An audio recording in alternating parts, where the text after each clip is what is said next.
Muito boa noite, estamos começando aqui mais um Conversa Paralela, o podcast semanal da Brasil Paralelo. E eu estou aqui mais uma vez com minha colega de bancada, Lara Brenner. Não aceito ser chamada de colega, eu sou sua amiga, tá bom? Palhaçada. Ai, minha colega de trabalho, mó desabafo aqui, a gente um pro outro, você falando desse negócio de colega, palhaçada é essa? Entendi. Então, assim, minha amiga, vamos, errata, tá bom? Grata. Com minha amiga de bancada, Lara Brenner. Muito boa noite, Lara. Boa noite, meu querido, um prazer estar aqui. E hoje a gente está aqui com um convidado, entendeu? Que ele quase não cabe na cadeira, mesa, assim, porque ele é muito fraco, entendeu? Sim. Ele é mais frango que eu aqui. Tanto é que ele veio sozinho porque não caberia o outra convidado. pessoa Exatamente. E quem é? Paulo Musi. Muito boa noite, Paulo. Paulo que é médico e tem um currículo extenso, mas ele pediu para se chamar só de médico. Achei modesto. Seja bem-vindo, Paulo. Obrigado, Lara. Obrigado, Arthur. Mas é assim, agora você vai falar assim, o meu melhor amigo, Paulo. Já que estamos meu entre grande amigos. amigo, Paulo Musi. Exatamente. Muito bem, já virou melhor amigo de infância já, de repente. Inclusive, vou lançar o desafio aqui. Ninguém pensou nessa, que eu pensei agora. Pra galera ficar até o final. O pessoal já tá no chat aí comentando que tem os fãs do Paulo Musi aqui, já no chat, entendeu? No final, teremos uma queda de braço entre eu e o Paulo Musi. Entendeu? Então segura aí que, vai ser histórico. Eu vou ser a juíza. Vai ser histórico essa queda de braço. Então tá bom. Tá certo? Totalmente imparcial, votaria. E pessoal, antes de a gente continuar esse papo aqui muito interessante com o Paulo Musi, eu queria aproveitar para deixar um convite para todos vocês. A gente está há quase um ano produzindo um grande documentário sobre segurança pública, né? É uma investigação inédita que nós estamos fazendo e é o Entre Lobos. Ele vai ser lançado ainda esse ano e eu queria deixar o convite para você clicar no link que está aparecendo na descrição aí desse vídeo aqui, ou acessar o entrelobos.com.br. Lá você vai ter tudo sobre o documentário e você vai poder garantir a sua vaga na estreia, beleza? Então, clica aí no link e eu te espero lá do outro lado. Vamos continuar com esse papo aqui. Paulo, uma grande alegria recebê-lo aqui, viu? Tem muitas histórias para dividir, muitas lições para dividir conosco. Eu tenho certeza de que vai ser muito proveitoso. Eu tenho certeza. Eu admiro o trabalho de vocês faz tempo. Eu precisava falar isso pra vocês. Não, então Desculpa. comenta mais conosco. Eu ia deixar pra perguntar isso depois, mas por favor, é um prazer saber. Eu vi que você segue a Brasil Paralelo. Falei, olha, ele acompanha de perto mesmo. Eu sou assinante e o primeiro conteúdo que eu tive acesso a vocês foi a Sétima Arte, né? Mas o que mais impressionou foi quando vocês falam, na realidade... acho que todos os conteúdos eles têm um grau de emoção, eles têm um grau de tocar a gente, porque é sempre tudo tão transparente e tão óbvio, né? E às vezes a gente acha que o óbvio não precisa ser dito, mas precisa. Mas quando, em um conteúdo de vocês, principalmente naquilo da música, né? E a música é uma coisa que transcende a minha família. A minha esposa, ela toca instrumentos, a minha filha canta. Que legal. Só a minha filha mais nova que ela não tem, ela é muito tímida ainda. Sim. Mas eu toco instrumento e eu toquei com a minha mulher, eu cantei com a minha mulher. Você toca o quê? Só pra... Violão e piano. Legal. Que legal. Minha mulher toca violão e piano, só que ela toca piano muito melhor que eu. Minha filha toca violão, piano, canta e ela estudou sozinho, só canto. Que ela fez com É a Sandy, né? Olha, eu sou meio suspeito para falar, mas a Duda, ela tem uma coisa de viver a música que ela canta que é muito forte, tanto que a gente chegou a fazer testes com profissionais, né, com gravadoras, o pessoal ficava enlouquecido com ela, só que ela teve uma decisão muito sóbria, ela falou, não, eu canto para mim. Eu não quero ganhar dinheiro com isso, eu não quero cantar pra ninguém, eu não quero sair de um lado para outro, ficar... Não é uma vida de artista que eu quero fazer direito. Hoje ela tá no primeiro ano de direito, passou sem fazer cursinho na faculdade, que um bacana. baita orgulho pra gente. Lembrando que teve 2 anos de aula online, né? E da criançada doente psicologicamente com o que foi a questão E ela tirou de do letra. lockdown em casa. Teve suas dificuldades. O que eu acho importante, Lara, não é nem ter tirado de letra, ela ter tido dificuldade, reconhecido suas dificuldades, adaptado a elas e sobrepujado. É isso que eu tenho mais admiração. Então, ela não é uma pessoa que simplesmente passou por cima. Ela teve o choque dela e ela teve que crescer muito nesse período, né? Mas estava contando para vocês, né? O conteúdo de música foi uma das coisas que a gente assistiu e a gente assistia em família. E, meu, durante o que eram as imagens e a música, a gente se emocionava. E isso era muito legal, porque mexia com o coração da gente. Tem aquela cena da bailarina também. Nossa, que é impossível. Não... Cara, sua pelos olhos. Acho que é... Paulo Musi não chora, ele sua pelos olhos. Sim. A bailarina com Alzheimer, né? Ela tinha Alzheimer, ela lembrou, porque ela ouviu a música, como é que era o Lago do Cisne. Você vê, para você ver como é complexo o nosso pensamento, né? Mas eu acho que tudo, a parte histórica, explicar por que determinado assunto veio de algum lugar, os compositores, né? O que é o empobrecimento musical, né? Por que aquilo está ligado à cultura, o que remete a isso, né? Eu acho que foi muito importante para a Duda ver isso, porque pega numa fase da adolescência, onde existe essa coisa da transitoriedade, do modismo, né? E hoje, se nós olharmos, né, o que é o pulso do mundo, é uma coisa comercial. Então as músicas, elas têm 3 frases, né? Realmente alguma coisa que fica na cabeça, uma pasteurização da e ela música. É para durar 3 semanas, né? É uma questão de troca, é uma questão de substituição e necessidade de substituição e consumo ad nauseam, né? É diferente de mim, né? Vocês são bem mais novos que eu. Mas, por exemplo, há 10 anos faz diferença lá, faz diferença sim. Minha época de molecada, a gente decorava Faroeste Caboclo, né? Imagina, uma música minutos de música, pô. Você vê? Isso que eu ia falar, haja memória. Eu decorava também, eu decorei uma vez Faroeste Caboclo e a gente sentia, pô, incrível, porque, caraca, eu sei a letra do início ao fim daquela música, né? Não, aquilo era assunto, sentava, cantava junto, a gente ia, pô, eu fui escoteiro, né? E na época do escoteiro, a gente sentava em volta fazia uma fogueira, sentava em volta da fogueira e cantava Floresta do Caboclo. E, meu, tinha um amigo meu, Foca, Guilherme Brambila, e ele tocava violão. Porra, eu tenho essas imagens de uma infância e adolescência que era permeado por música, né?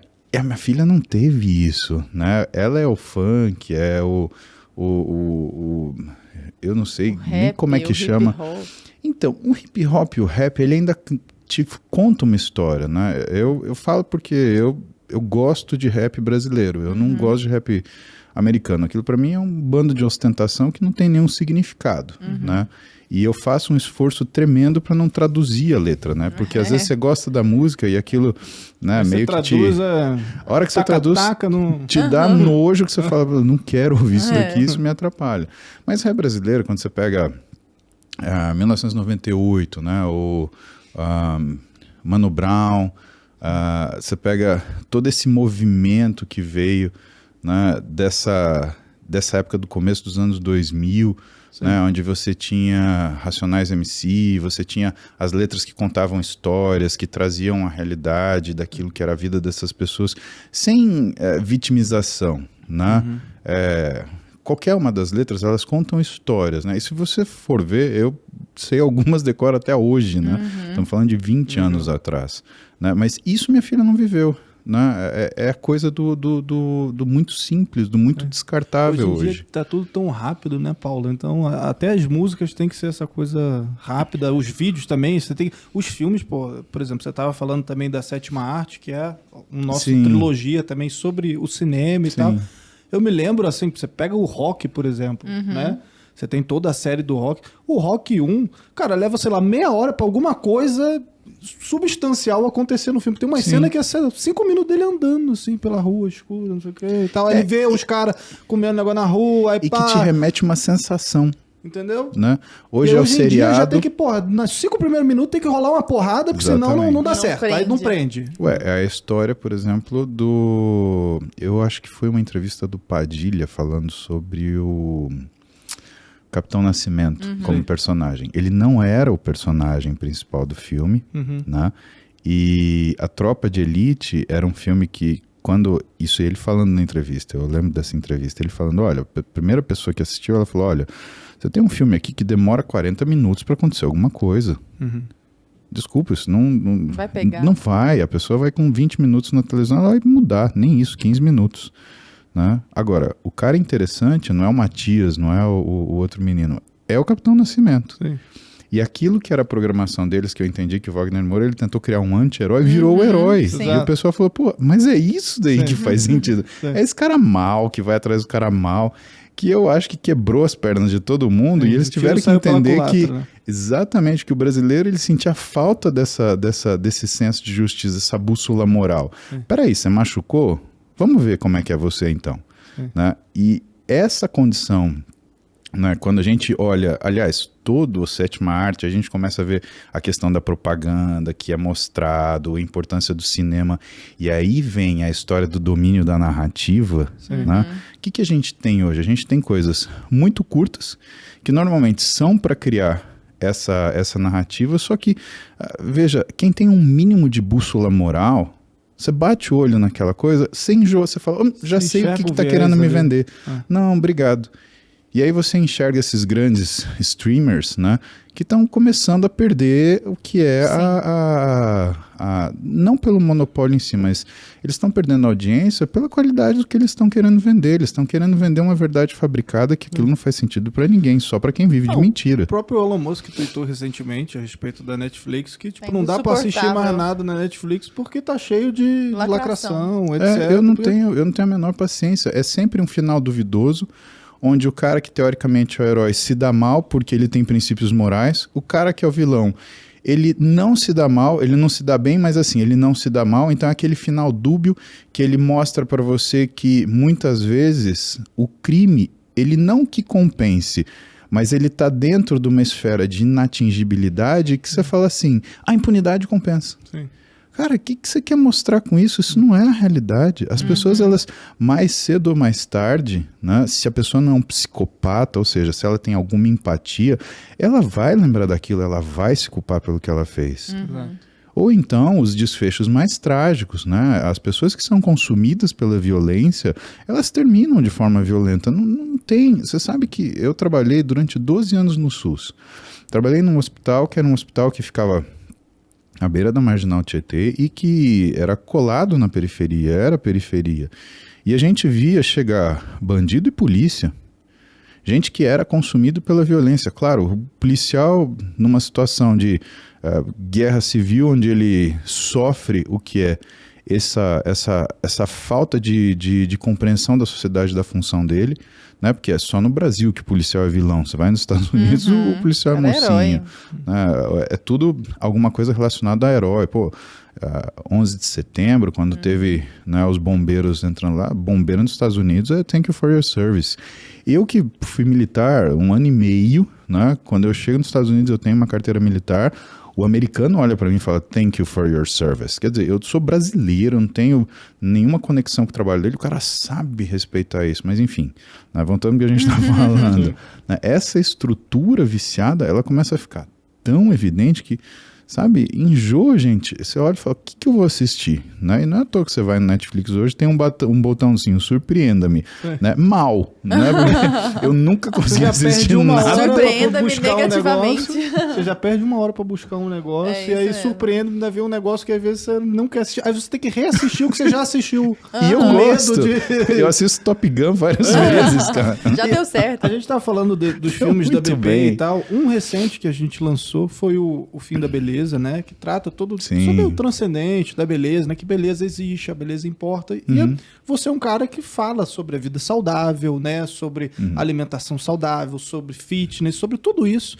Eu queria aproveitar já para entrar num assunto, né? Que já é a tua praia aí.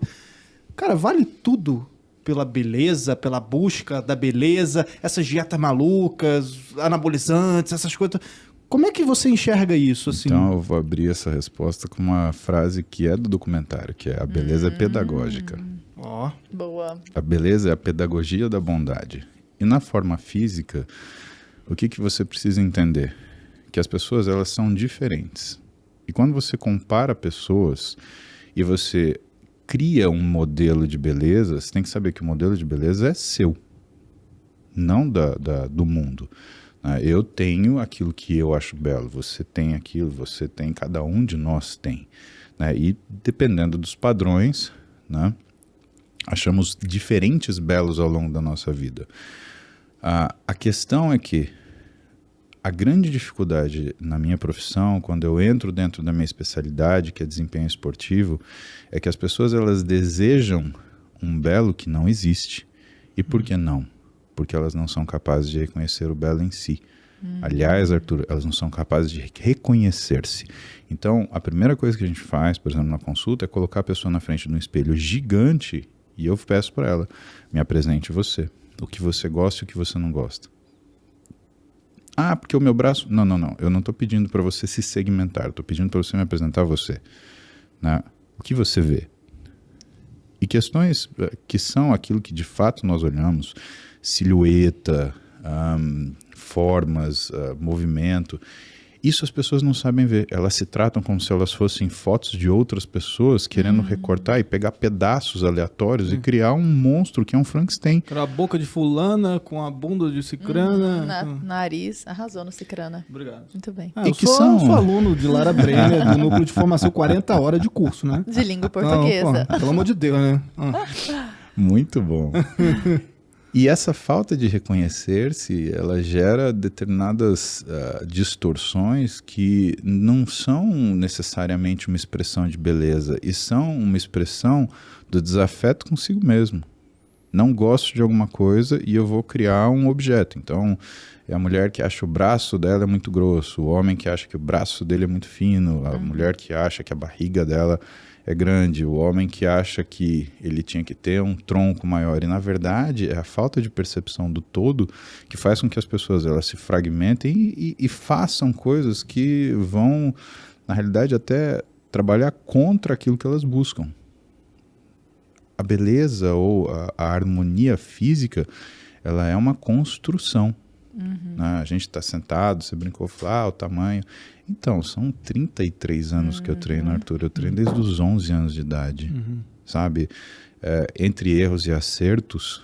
É um hábito que você criou também, né? Eu brinco, eu falo que eu consegui 40 de braço antes do Google, né? E antes do YouTube. Não tinha YouTube, não tinha Google, não tinha nada. Aliás, não tinha e-mail na minha época de moleque, né? De adolescentão.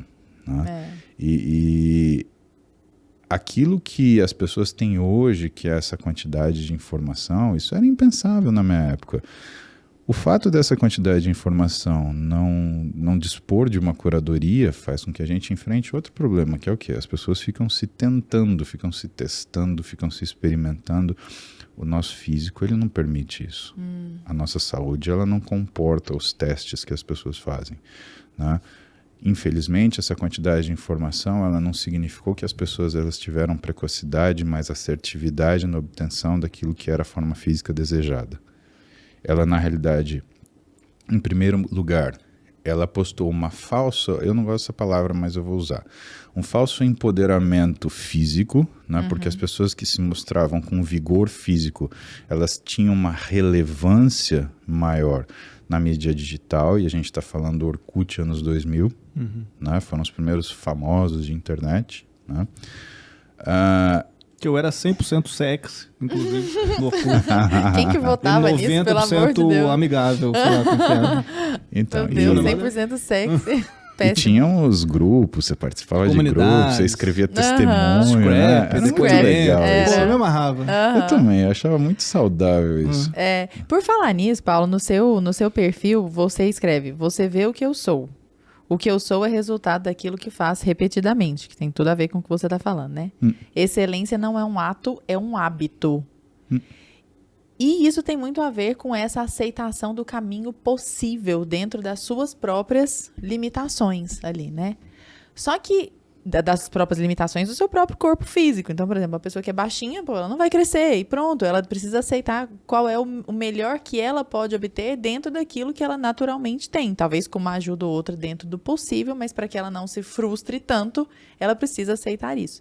E você, eu assisti a outras entrevistas suas e tudo mais, você nem sempre foi o Paulo Musi, né? Com 3,5 milhões de seguidores, o cara e tal. Você teve que forjar o Paulo Musi, né? Então, ele foi, em grande parte, trabalhado dentro da matéria-prima que você tinha. E a minha pergunta é, de onde saiu, porque esse é o seu mote, esse é o seu lema, toda essa força de vontade de fazer um dia, outro dia, outro dia, outro dia, e ter toda essa constância, todo esse hábito. Você acha que isso é uma coisa desenvolvível, assim? Na verdade, Laura, o que eu acredito é que eu sempre fui a mesma pessoa, só não sabia o que valeria a pena mostrar. A rede digital, ela trouxe um amadurecimento, nós lidamos com situações que nunca lidamos antes. Veja, os nossos avós, eles não conheceram tecnologia. Os nossos pais conheceram tecnologia. Nós nos acostumamos à tecnologia, mas os nossos filhos que vão dominá-la. Então, nós estamos amadurecendo nisso. Quando começou, por exemplo, vamos fazer uma história rápida, né? O Orkut, ele tinha uma capacidade que você tinha de fazer textos, tinham comunidades, o Facebook, ele entrou nessa mesma onda. Nessa época, eu já escrevia, eu já me comunicava com as pessoas, e tudo que eu escrevia, nossa, muita coisa para ler. Tinha seu blog, né? E o pessoal saía correndo, que era grande demais, né? Pois é, e hoje, às vezes, você tem Twitter, que não dá para você escrever mais de 140 palavras, e você, quando escreve, nossa, que Twitter comprido. Quer dizer, ninguém olha mais. As pessoas, elas preferem olhar uma foto e elas preferem o quê? O que é o conforto de ter a liberdade de entender o que elas quiserem da foto. Tanto que é clássico aquele meme, né? O cara, ele faz uma propaganda lá, ele posta e coloca, olha, bolo de cenoura à venda por R$10 a partir de quinta-feira. Aí, qual que é a primeira pergunta? Bolo do quê? Segundo, quando que vai vender? Quanto custa? Né? É isso que é o que a gente enfrenta. É um mundo que é essencialmente dopaminérgico, né? Ele só vive naquilo que é a promessa da recompensa. É o TikTok, por exemplo, que você roda, né, que você nem está entendendo o que está acontecendo. Rodando vídeo, perdendo horas ali da tua Porque energia ali, vendo um vídeo atrás do outro de 15 segundos. Exatamente, e de repente nada mais traz satisfação, né? O que acontece com o amadurecimento, Lara, é que eu não sabia o que ia mostrar. Então, quando eu comecei no Instagram, acho que a gente está falando de 2012, 2013 mais ou menos, né? Nem as pessoas sabiam o que era o Instagram. Não existiam regras de engajamento, não existia uma... e não é uma questão de política de aplicativo, né? É uma questão de código de comportamento. E se você for ver, até hoje não existe, né? A gente está se adaptando enquanto isso surge. E eu não entendia direito, para que serve isso daqui? Eu vou postar uma foto do quê? Então eu postava uma foto daquilo que era o meu dia a dia, tentando compartilhar, por exemplo, com meus pacientes, né? Olha só, eu mandei você fazer isso, e eu faço. Né? Mas eu te falei porque eu faço, né? Coisa que o Cortella chama de coerência ética, que eu acho que é o melhor na definição para isso. Por quê? Eu não falo para ninguém fazer algo que eu não seja capaz, né? E que é uma coisa que, quando a gente vai ver atributos da área afetiva, é o líder, não é o chefe. Né? Eu não quero mandar alguém fazer alguma coisa porque eu não faço. Eu quero poder puxar a pessoa porque eu estou fazendo e isso está me fazendo bem. Arrastar pelo exemplo. Que eu acho que é o que funciona. Né? É o que funciona com nossos filhos, por exemplo. Né? Eles não fazem nada do que nós falamos, mas fazem absolutamente tudo do que nós fazemos. Né? O que traz uma responsabilidade gigante, porque você fala, cara, não posso errar.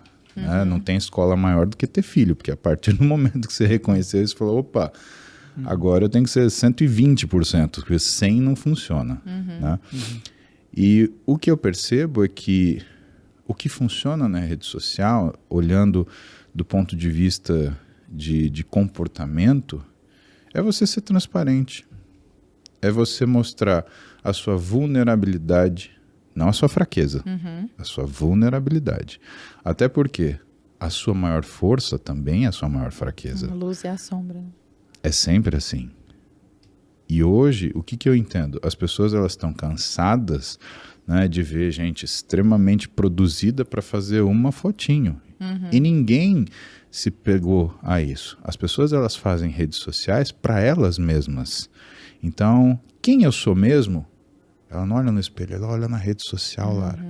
E aí o que ela olha? Ela olha aquela melhor versão de si mesma, que não existe. É uma versão maquiada, é uma versão produzida, é uma versão fake. É aquilo que foi feito no final de semana numa praia que ela nem estava hospedada, porque ela entrou por uma beirada e pediu para alguém tirar uma foto com um telefone que não era dela. É aquela foto ali com o marido, que eles estão felizes, mas no final das contas estão brigados, e tiraram aquela foto e postou ali. E que é nítido, Arthur. Você percebe isso, né? O pessoal gosta de ver verdade, pelo menos é o que eu sinto. E quando eu entendo de rede social, o que eu entendo é o seguinte, Quem vale a pena ter na minha rede social? Aquelas pessoas que seriam meus amigos caso a gente dividisse o mesmo condomínio, a mesma escola, a mesma criação, porque somos pessoas de valores e objetivos semelhantes. Então eu apareço descabelado 7 horas da manhã sim, porque eu acordei assim. Né? Inclusive, tu faz umas lives que eu fico focado. Pô, de bicicleta. São 5 da manhã, aí, pô, ele tá lá de bicicleta. E conversando normalmente. Pra 3 mil pessoas, eu falo, porra, não consigo. Primeiro que já meu tico e teco já não tá funcionando muito bem. Aí eu falo, porra, ele tá pedalando e ele tá pensando o que ele tá falando ali com o celular na... Ah, gente, pelo amor de Deus. Mas é como se eu estivesse trocando ideia com um amigo meu. A diferença é que é um de cada vez. A diferença é que são 3 mil, né? Pois é, mas deixa-me entender, assim, como funciona a dinâmica da sua cabeça, porque essa é uma construção e essas palavras fazem muito parte da sua vida, constância, hábito, disciplina, essa forja diária ali, né? Para a maioria das pessoas, independentemente de rede social ou não, desse espelhamento que eu acho que só piora as coisas, né? De ela olhar para aquilo ali e desejar ser aquela melhor versão de si o tempo inteiro, né? Minha esposa odeia essa frase. Essa melhor versão de si porque realmente ela é fosfórica, assim, ela não é real, né? De fato. Mas a maioria das pessoas, mesmo quando toma decisões reais, por exemplo, eu quero melhorar o meu corpo, ou eu quero estudar mais, ou eu quero, sei lá, ser um pai melhor, ser uma mãe melhor, ser um marido melhor, uma esposa melhor. A maioria dessas grandes decisões que nós sabemos serem boas para nós, as pessoas começam. Elas até começam bem intencionadas, vão à academia segunda, terça, quarta, quinta, ou não só nessa questão física, né? Mas elas até começam a estudar um pouco todo dia e tudo mais, mas largam pela metade. E o que eu queria entender da dinâmica da sua cabeça é que, mesmo antes de chegar nas redes sociais, você se dispôs e fez. Então, eu vou fazer todos os dias. Tanto é que você é assim há muito tempo. E não teve uma fase fitness, uma fase assim, aquela oscilação absurda. É sempre uma coisa muito constante, né? E essa força, eu queria saber, assim, se ela vem das suas próprias convicções interiores, se ela vem de uma espiritualidade, se ela vem da sua família, do seu esteio ali dentro de casa, que a gente percebe ser muito firme, né? Muito, muito sólido. De onde vem essa construção, essa forja diária e corajosa desse jeito, que serve de inspiração para tanta gente? Onde está sua maior força, está sua maior fragilidade, certo? Certo. Então, eu sou uma pessoa extremamente ansiosa, né? E apesar disso, eu já tive depressão. E eu entendi nessa época que aquilo que eu precisava fazer era ter rotina. Não tem nada, Lara, que seja mais ansiolítico, ou seja, que acabe com a ansiedade do que rotina. Isso é importante para um bebê. Se você tem um bebê que é de colo, né, você tem que acordar ele sempre à mesma hora, dar banho sempre à mesma hora, porque a gente, mesmo muito jovem, entende o que é a passagem do tempo e as etapas do dia. Se a criança ela não tem um horário fixo para comer, não tem horário fixo para tomar banho, ela não sabe o que está acontecendo. Então imagina, você é um ser que está ganhando consciência, você não controla o seu corpo, porque o bebê ele se movimenta de forma aleatória, ele não tem controle motor do corpo ainda. Então, quando mexe um bracinho dele, ele assusta, porque o que é isso que está mexendo aqui, que está grudado em mim? Por isso que antigamente a gente colocava bebê a gente chamava de cueiro, né? Que era um... Charutinho. Sim. Exatamente, era um charutinho de criança. E por que ele fica quietinho? Porque aquilo lembra o útero, ele não fica se mexendo, não fica se batendo, e aquilo lá dá conforto. Então, e isso acalma. E a gente olha e fala, ai, tadinho que ele tá aí apertado. Não, não é tadinho, é isso que ele estava acostumado até então. Então, desde tenridade, aquilo que é rotina faz com que a gente se acalme. Cuido branco. Então você construiu o seu coeiro, digamos assim. Eu construí o meu coeiro, né? Eu escolhi 2 coisas eu não abri mão na minha vida, né? Eu entendi, observando as vidas dos meus pais, que a gente escolhe uma pessoa para viver com a gente. E eu casei com a mulher que eu quis. Eu vi a vida dos meus pais, a profissão deles, e eu descobri que você tem que fazer aquilo que te fala no coração. E eu fui fazer aquilo que me fala no coração, independente de todo o resto. E eu percebi que, na época que eu adoeci, foi porque eu estava tentando fazer mais do que aquilo que o meu corpo e a minha mente tolerava. Isso faz quanto tempo? Só para situar aqui no tempo. Estamos falando de 2004 eu me formei, 2005 eu estava No Exército, estamos falando de 2006, 2007. 2008 eu estava terminando a residência de ortopedia. Então, não tinha nem 30 anos, então. Não, eu me formei com 24, servi o Exército com 25, entrei na residência de ortopedia, eu tinha 25 para 26, terminei a residência de ortopedia com 28 para 29, né? E, assim, perceba, já é uma adolescência alongada, né? Porque, apesar de eu morar fora de casa, né, eu consegui me sustentar por meus meios próprios completamente só depois que eu me formei, né? Não, quando eu me formei, meu pai olhou para mim, você precisa de mim? Eu falei, não, pai, daqui eu dou conta. Porque até então, o que eu tinha? Meu pai me dava uma mesada, né, ele cuidava daquilo que era o meu aluguel, eu morava do lado da faculdade, e o restante eu tinha bolsa de pesquisa, né? Eu sempre fui, entre aspas, eu estava envolvido em processo de pesquisa, né? Eu fui pesquisador do ano de 99 até 2004, quando eu me formei, né? Trabalho publicado. Eu só não me encantei pela área e fui seguir mestrado, doutorado, porque, para mim, eu queria fazer. Eu sou um sujeito de executor, eu sou praxis, né? E eu tinha que entender isso dentro de mim e saber que eu nunca ia ser chamado de doutor e que isso não faria diferença nenhuma para mim. Porque o que eu gostava mesmo é a hora que o circo pegar fogo, quem entra e apaga sou eu. Sabe? Aquela coisa de bater no peito e calma que o pai tá aqui. Né? Pai tá é isso daí que eu acho legal. E a medicina é muito assim. Né? Porque você lida com situações de que você tem que se responsabilizar. Você tem que colocar o seu na reta e falar, não, vou fazer. É o skin in the game. E você deve ter visto isso muito no SUS ali. Durante aqueles 12 anos que você falou. Que era... Isso daí no SUS é a rotina, né? Porque, na verdade, era SUS à la MacGyver, né? Que é uma coisa que também o pessoal nem lembra mais, né? Então, eles te davam um cotonete, um pedaço de arame e uma faca cega se vira. E, assim, a gente trabalhava muito bem, né? O SUS, pelo menos aonde eu trabalhava, né? A gente tinha uma liberdade de fazer as coisas, né? Então, era para internar o paciente, a gente vai internar o paciente. Precisa de uma cirurgia tal, precisa de material tal. Então vai achar esse material. A gente dava um jeito para fazer as coisas. Né? Coisa que, por exemplo, com determinadas operadoras de plano de saúde, você não consegue fazer. Eles simplesmente deixam o paciente e abandonam o paciente, ponto final. Né? Eu te falo, por exemplo, o exemplo da minha mãe. Eu pago o convênio dela há 15 anos, ela teve um diagnóstico de câncer no meio da pandemia, né? E a gente cuidou do tratamento inteiro. O convênio simplesmente não vou pagar.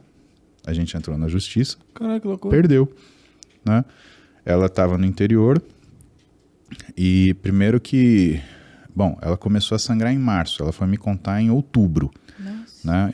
Em que circunstância? Né? Deu sempre falar com ela e ela falar para mim o seguinte, eu perguntava, mãe, tá tudo bem? Ai, filho, eu tô sangrando e não tá legal. Aí, na hora, eu assustei. Uma mulher de 64 anos sangrando é câncer até que se prove o contrário. Né? Sangrando por baixo. Né? E aí, na hora, eu liguei pra médica dela, Carla Delácio. Falei, Carlinha, minha mãe tá sangrando. A Carla falou, traz ela para São Paulo agora. Né? E ela primeiro tentou marcar consulta. Os médicos não estão atendendo por causa do Covid, tudo é Covid. Aí depois, muito obrigado. Aí depois, quando os médicos estavam atendendo, os médicos eles não vão atender porque não tem como fazer exame diagnóstico, então não adianta te atender. Aí a gente trouxe para São Paulo, no dia seguinte a Carla marcou com a médica que mais espetacular para fazer a parte de diagnóstico por imagem, já fez a colposcopia, tive o diagnóstico no dia seguinte, uma semana depois, o João Manzano, o marido da Carlinha, estava operando ela com um robô aqui em São Paulo. Minha mulher olhou para mim e falou assim, a gente vende a casa que a gente mora, mas sua mãe vive. Graças a Deus não precisou, né? Mas a gente cuidou de tudo. Né? Então veja, isso você não, no SUS você faz, né? É para internar, dá um jeito, cria leito, e isso é uma coisa que me encantou no SUS, né? Apesar de todo o sofrimento, apesar de toda a dificuldade, apesar de você não ter as mesmas tecnologias, né? A gente conseguia fazer muita coisa. Eu aprendi muito ali à medida que eu tinha que me virar nas coisas que podiam ser feitas e ser criativo, resolver as coisas difíceis com criatividade, claro, sempre com responsabilidade, porque medicina é uma coisa que está escrito, né? Eu tinha um professor de clínica que ele falava, filho, medicina é fácil, medicina está escrito. Constantino, eu lembro dele que ele sempre falava assim, isso é fácil, tudo para ele era fácil, né? Porque estava escrito, se você não sabe é que está faltando estudo, né? E dentro dessa estrutura, né, de vivência, daquilo que a gente fazia, né, a gente tinha que criar uma rotina, porque senão você enlouquecia, né? Você levava para casa, você tinha todo aquele sofrimento, toda aquela dificuldade. Até para não somatizar aquilo também, né? E a primeira vez que eu balancei foi quando eu passei na pediatria, na nefropediátrica, né? Que eu vi crianças fazendo diálise. E o que me impressionou ali? Né? O que caracteriza uma criança? A inocência. Quando uma criança fala para você que ela reconhece a morte e ela está presente, pode acontecer, cara, você descobre a morte da inocência, na verdade. Não tem uma criança ali, tem um adulto de 5 anos. Que coisa. E aí você lembra que você é mortal também. Porque a gente esquece que a gente é mortal.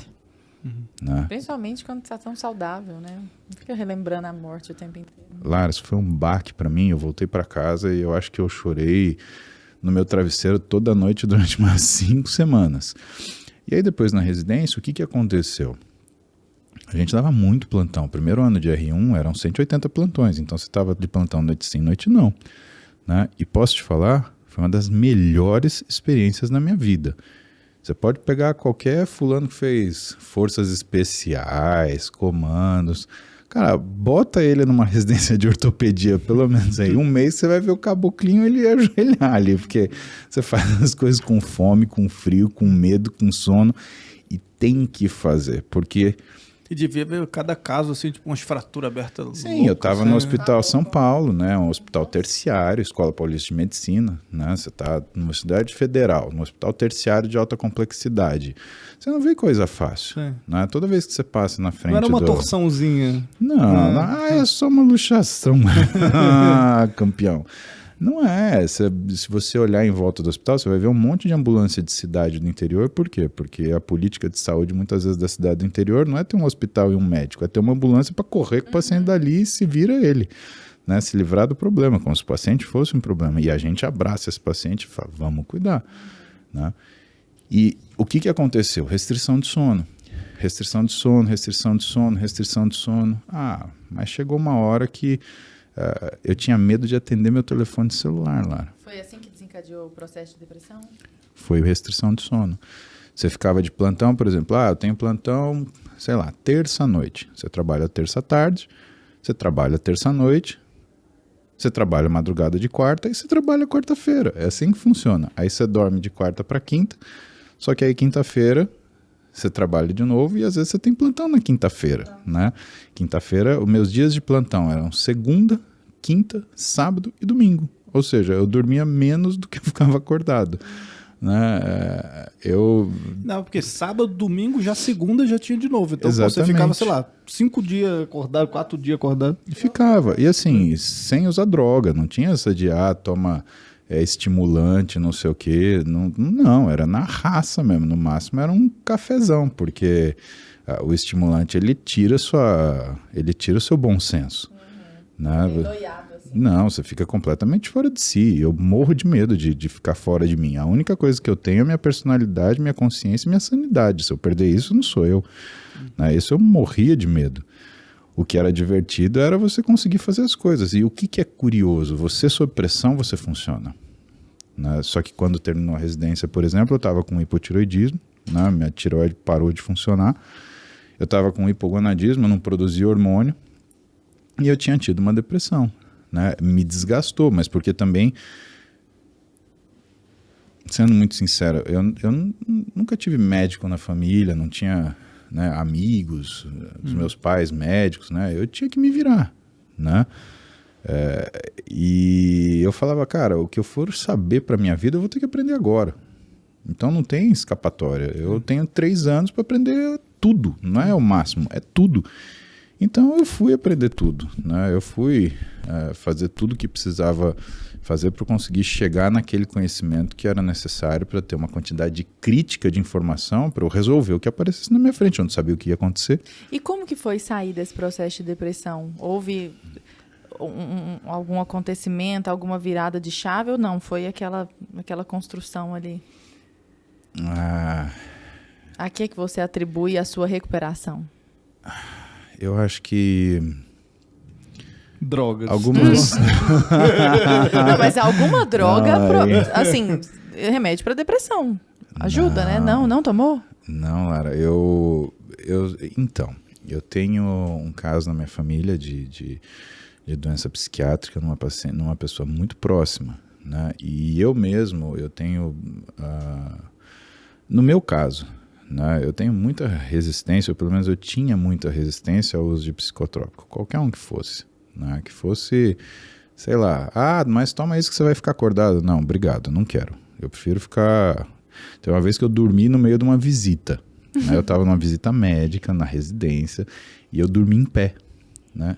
E de repente, assim, sabe quando você cochila, que você tá no meio de um monte de gente, e aí você acorda e você não abre o olho, só que você fica vermelho, porque você dá uma vergonha interminável, que você fala, cara, dormi, né? Aí eu senti que tava silêncio em volta, eu dormi, eu tinha acordando de pé, aí eu abri o olho devagar, o professor olhou para mim e falou assim, olha, eu te expulsaria da residência por ter dormido, mas como eu nunca vi nenhum homem dormir de pé, eu acho que você é um animal. Meu Deus. E eu não posso expulsar animal na residência, porque animal não faz residência, né? Vamos, cavalo. E aí, vamos seguir uma visita. Que método! Eu passei com vergonha. Eu não sabia se eu ria, se eu chorava, mas o fato é que, assim, foi só uma cochilada. Ué, isso acontecia e, assim, era muito engraçado, porque às vezes desligava, você, plimba, sumia.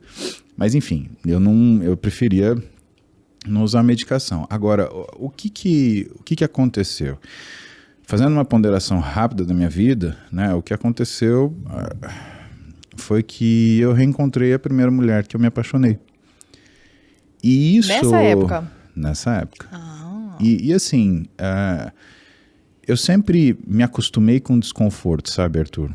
E eu sempre me coloquei em situações de desconforto, né? Lutando, por exemplo, eu lutei 12 anos de jiu-jitsu, né? Eu fazia questão de lutar de uma forma que eu não tivesse handicap por causa da minha força. Então eu treinava musculação antes e ia lutar, para não ter força. Eu não lutava em posições que eu jogava o meu peso em cima do oponente. Eu lutava em posições onde o oponente jogava o peso dele em cima de mim. Porque eu falava assim, eu tenho que ser melhor em situações que eu não tenho vantagem, porque pode ser que um dia eu encontre uma situação que eu tenha que brigar em desvantagem. E aí, como faz? E se eu encontrar um cara realmente mais pesado? Como é que vai, o que vai acontecer? E eu estava acostumado com desconforto. E eu estava acostumado também com desconforto na minha vida pessoal, nos meus relacionamentos, né? Eu me apaixonei por uma mulher quando eu tinha 13 anos, né? Aquilo virou um marco na minha vida, né? A gente chegou a namorar quando eu tinha 18. Vocês se conheceram como nesses 13 anos? Hein? Praia. Na praia? Ah, que legal. E aí a gente namorou com 18, mas não durou muito tempo, porque eu tinha entrado na faculdade. Ela tinha ido para aviação, porque ela precisou abandonar os estudos para cuidar da família dela, né? E na época o que ela tinha de opção é se tornar aeromoça. E ela se tornou aeromoça, comissária de bordo, teve um sucesso na profissão. Só que é vida de comissário de bordo, né? De tripulação de avião. Uma vez por semana na cidade de origem, o resto fora, né? E depois disso, eu tentei viver minha vida com outras pessoas, mas não adianta, eu não conseguia me ver naquela situação, né? Eu feri pessoas, a verdade é essa, né? Às vezes as pessoas me colocam, porque você fala, mas eu feri gente, né? Eu magoei pessoas, não fui um cara 100% com essas pessoas, né? Tanto que esses relacionamentos eles desmantelaram, né? Alguns deles desmantelaram porque essas mulheres, elas encontravam coisas guardadas da época que eu namorei com essa menina, né? E o que é isso daqui? Aí eu sentava e contava a história. Ela falou, puta, eu nunca vou poder competir com isso. Eu falei, não. Aí acabou, né? Aí virava uma sucessão de problemas que, enfim, eu entendo essas pessoas. Eu até gostaria de me desculpar com elas, porque eu fui muito menos do que eu poderia ser, mas a verdade é que eu tinha o que eu queria, Lara. Eu sabia o que eu queria. Eu estava tentando me contentar com alguma coisa diferente. Quem sabe eu pudesse viver intimamente com o mesmo desconforto que eu estava disposto a assumir, né, na minha vida. Qual era a diferença? A diferença é que eu me colocava numa situação de desconforto para atingir sucesso profissional. Isso quer dizer, um dia eu vou deitar no meu travesseiro sabendo que eu sou capaz de fazer tudo o que eu preciso fazer para um paciente. Agora, isso na vida pessoal é diferente. Quando você se coloca num desconforto afetivo, isso não leva a lugar nenhum. Não tem um fim, né? Porque o objetivo de um relacionamento é você ter harmonia. E precisa existir um escalonamento daquilo que você cultiva, que na minha opinião é primeiro respeito, depois admiração e depois o amor. Né? Você não consegue amar uma coisa que você não admira e você não consegue respeitar uma coisa que você, aliás, admirar uma coisa que você não respeita, né?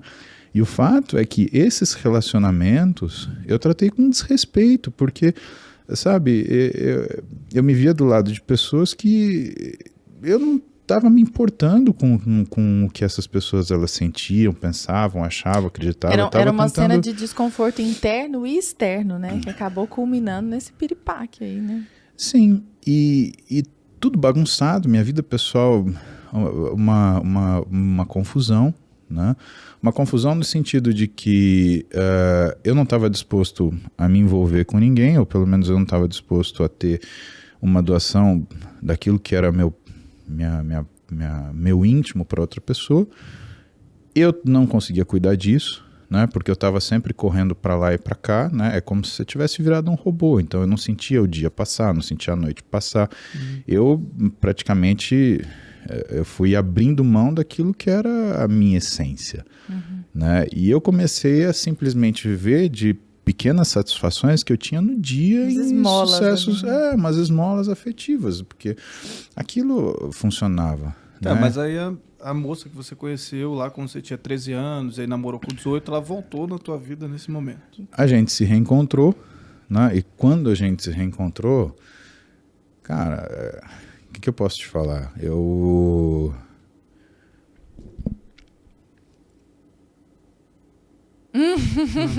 É difícil falar. Ele é muito fofinho falando dela. É difícil falar, porque pra gente falar a verdade, né, aí a gente transborda, né? E na verdade, eu reencontrei com ela e reencontrei comigo. Eu falei, opa, eu sei quem eu sou. Ela trouxe esse espelho, né? Então, né, mais que isso, Lara, ela me mostrou que eu podia ser. E quando eu notei que eu tinha essa capacidade de ser esse homem, né, e de me tornar homem, né, porque eu acredito nisso, eu acredito que, de certa forma, é a mulher que faz o homem. Né? Primeiro a mãe que cria esse cara afetivamente, depois a mulher que o aceita, o compreende e o ajuda a construir. O homem ele é um ser de muita força, mas ele é um ser de muito trabalho. Se a gente for ver isso, dá até pra gente discutir hormonalmente, né? A testosterona ela é um hormônio de estrutura, né? A predominância nela do homem, ela mostra o quê? A iniciativa, a força para o trabalho. O ímpeto, né? Exatamente, às vezes irrefreável, né? E o que o estradiol, que é o hormônio feminino, traz? É a cognição, Lara. O estradiol é cognição. A gente não tem saúde neurológica se você não tiver estradiol, sabe? Tanto que o homem sofre tanto de demência, né? Por falta de estradiol, né? Ou ele morre antes do que a mulher porque ele não tem estradiol suficiente para fazer todas as funções que o estradiol ele faz para a mulher, principalmente a proteção cardiovascular, né? Que é o estradiol que é responsável, né? E de repente, né, vem essa mulher que é esse paradigma para mim, né? E que é a mulher que eu tinha escolhido para viver comigo. Eu só não sabia interpretar isso, né? Eu vivia empurrando a minha decisão para frente, né? Eu vivia com as decisões sendo tomadas por mim. Mas era ela com quem você queria formar uma família, mesmo que naquele momento talvez você não tivesse dado conta disso. Não, eu pedi ela em casamento com 18 anos. Ela achou que eu tava brincando. E eu não tava brincando, eu tava falando muito sério.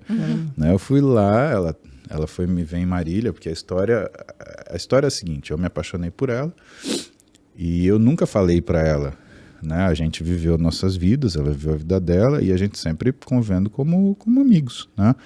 E eu quieto, observando. Não, ela era minha amiga, a gente se conheceu na praia e a gente se tornou amigos e mantinha contato, né? E eu sempre, né, seduzido por ela, né? Não por uma questão simplesmente sexual, né? A Roberta, ela faz sentido para mim. Né? É um negócio que eu não sei te explicar, né? Você fala, a mulher é um mistério. Para mim, a Roberta não é um mistério. Para mim, a Roberta, ela não é simples, ela é complexa, mas eu consigo observar ela de todos os ângulos que eu enxergá-la. Para mim, ela não é algo que eu não saiba, é algo que eu sei, mas ainda é uma coisa que eu me surpreendo, porque por mais que eu a conheça, o que é a grandeza dos seus atos frente às suas dificuldades, eu percebo que não existe uma limitação para ela. E eu percebo que nos momentos de maior fraqueza é que ela demonstra a sua maior força. Então, eu sou surpreendido sucessivamente por essas situações. Mas o fato é que a gente conviveu como amigo durante anos, né? E quando a gente tinha lá pelos 18, eu resolvi que eu ia falar para ela que eu gostava dela. Né? Eu tinha cansado dessa história. Falei, se lenga-lenga, chega disso, palhaçada. Não, eu tinha tentado meus namoricos, tinha dado tão errado, né? É uma coisa impressionante. E aí tinha lançado o Titanic, a gente foi assistir Titanic. Né? Que bacana. Levei ela para assistir o filme, né? Desmanchamos de chorar, andamos de mão dada. Mas um filme bom, né? Porque hoje em dia os jovens ficam levando as menininhas para ver cada filme ruim. Isso é verdade, também, escolheu bem. Ultimamente tá difícil, tem um filme... Eu gostei desse chafezinho. Quer mais um pouquinho? Eu aceito. E aí a gente assistiu o Titanic, saiu daquela situação, todo um amor, pipipi, popopó. Mas a gente não ficou junto, né? Eu não beijei a Roberta. E aí ela achou que eu não gostava dela e na realidade eu não tinha me feito ser claro, né? O que aconteceu foi que eu não queria, sei lá, ser um beijo perdido para ela. Sim. Eu queria ser o namorado dela. Aí o que eu fiz? Eu peguei e escrevi, né? Eu sempre escrevi uma carta para ela. Nessa época existia correio, né? E aí eu mandei a carta para ela, era uma segunda-feira. E normalmente em São Paulo, eu já morava em São Paulo, demorava 24 horas para chegar, né? E na terça-feira eu iria para Marília, para visitar minha mãe. E quando eu cheguei na rodoviária, era umas 10h30 da noite, eu achei que ela tinha recebido a carta. E na época ela tinha um pager, porque ela era modelo, né? E eu peguei e mandei uma mensagem no Teletrim dela. Né? Hoje não é nem mais jabá, né? Porque não existe mais, acho Exatamente, que é Teletrim. É mais nostálgico. Eu não faço a mínima ideia do que seja isso. Eu acho que eu me sinto bem por também não saber. Nossa, muito jovem você. E eu falei, olha, ônibus para Marília, parte 23h30, tem um lugar vago do meu lado. E ela deve ter recebido essa mensagem, falou, do que esse cara tá falando? Porque a minha carta não tinha chegado. Nossa, dá um filme isso, né? Todo um drama da coisa. Sim, porque tá vendo, mais uma vez, os Correios não entregaram a culpa é do Estado. Mas tudo tem seu lado brilhante. A carta chegou na quarta-feira. Quarta-feira à noite eu tava olhando pro nada na sala da minha casa, sabe? Falei, tomei um fora que a menina nem se dignou a responder qualquer coisa, né? Toca o meu telefone. Era ela. Aí eu não sabia nem o que falar, né? E eu falei, oi, que nem um tonto, né? Ela falou assim, eu tenho que responder tua carta, mas eu tô indo para aí te responder pessoalmente. Olha de atitude. Muito. Sacuda. Pegou um busão, aí no outro dia ela tava lá. Ela chegou, era quinta, 5:45. Tanto que a gente tem ela tem uma tatuagem 15/6, né? Eu tenho um rei aqui, porque no xadrez, né, é o único jogo onde a rainha protege o rei, né, e eu tenho 15/6 dentro dessa pulseira que tem a oração de São Jorge na frente. Né? Que legal, que lindinho, simbólico. E é um título de um livro que a gente tinha escrito junto. A gente escreveu depois, mas chamou de Plataforma 11, que é o número da plataforma que ia para Marília, da rodoviária do Tietê naquela época. Né? Esse livro existe, a história nossa, pelo menos a primeira parte. Né? A gente não escreveu a segunda, mas não terminou a segunda parte ainda. Né? O fato é que ela pegou o ônibus, chegou 15/6, né? E eu não sabia falar nada, e ela virou pra minha cara e me deu um beijo e falou assim, não, eu amo você também. E aí foram os 3 dias mais felizes da minha vida até então. Né? Ela voltou para São Paulo, eu fiquei mais um tempo em Marília, depois voltei para São Paulo também, e logo depois a gente acabou se separando, e não porque teve uma briga, não porque a gente não se via. E eu era um sujeito extremamente passional, eu comecei a cobrar ela, né? Você imagina, um menino de 18 anos que fala assim, não, eu quero casar com você. Né? E eu queria casar com a Roberta com 18 anos. Pra mim, na minha cabeça, a gente tinha que casar e ponto final. E o resto, foda-se, eles dão um jeito. Né? Ou seja, sei lá. E eu, às vezes, ainda penso que eu devia ter casado com ela, mas tudo bem. Né? Faz parte. Eu acho sensato ainda. Na minha cabeça, eu não consigo ver culpa nisso. E aí, tudo isso refreado, a gente se encontrou no final da minha residência. E, cara, o que eu posso te falar? Ela estava linda, eu tinha crescido, né? Também. Em todos os sentidos, inclusive. Em todos os sentidos. Já estava marombaço. Passei o pão que o diabo amassou com o rabo, né? Pra te falar o português claro né? E límpido, né? E a gente resolveu almoçar. A gente foi almoçar no Shopping Morumbi, no América. Isso, sei lá, 15 anos atrás, acho, mais. E sabe quando o almoço não passa? Né? E aquela coisa de dar sua mão aqui, pega sua mão aqui, vai pra lá, vai de volta. E aí eu preciso ir embora, eu também preciso ir embora. E aí a gente tava saindo, ela falou, não, então eu te acompanho no estacionamento. Aí eu falei, não, mas eu vim de moto. Ela, então eu te levo até sua moto. E na época a gente tinha aquele celular, você lembra a época que o celular funcionava para ligação? Né? Porque hoje o celular ele funciona para tudo, menos para ligação. Menos para ligação. Né? E... Priscas eras. Não, exatamente. Aí eu peguei e mandei para ela um SMS, e ela estava me levando no carro dela até o estacionamento de motocicletas do Shopping Morumbi, e eu mandei para ela, falei assim, amor, é uma coisa que a gente devia falar depois que o tempo passou. Você mandou uma mensagem escrito isso? Nossa, mas foi uma sacada muito boa, de repente, assim, né? Pô, uma veia super poética. Claro, é minha vida, não é de repente. Mas eu digo essa frase, né? Você formulou essa frase na hora ou ela já estava ali? Eu vivi essa frase há anos, como é que eu não ia formular? Foi lindo ela isso. Tava na minha coisa. Pode ser o subtítulo do livro? Do segundo, pode ser. Né? A gente está devendo, o pessoal tem cobrado ultimamente. E a verdade é que eu mandei para ela essa frase, né? Amor é uma coisa que a gente devia falar depois que o tempo passou. Por quê? O amor nunca morre. Ela saiu com o carrinho dela assim, e aí eu notei que ela tinha lido. Por quê? Porque eu só vi o carrinho dela assim. Faz aquele barulho de ré. Ela abriu a porta e entra. Do jeito que eu entrei daquele carro, eu nunca mais saí dessa mulher. Azar dela. Azar dela. Pois é, deixa eu me perguntar uma coisa. Vocês estão juntos há muitos anos. Se nós contarmos toda essa verve e essa tensão sexual anos, de adolescentes, né? É muito tempo ali, né? Então, 30 anos, eu tinha 13. E você, Paulo, acho que é uma das pessoas que fala com mais verdade sobre o amor da sua vida.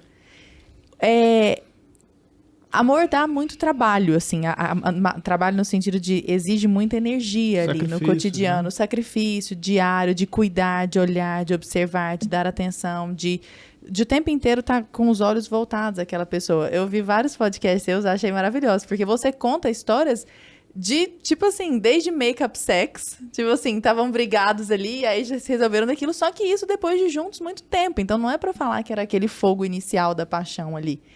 Eu tenho certeza, mas eu não tenho a mínima dúvida, de que esse talvez seja um dos motivos que mais fazem as pessoas que são suas fãs e serem encantados pela sua vida, que é o relacionamento de vocês.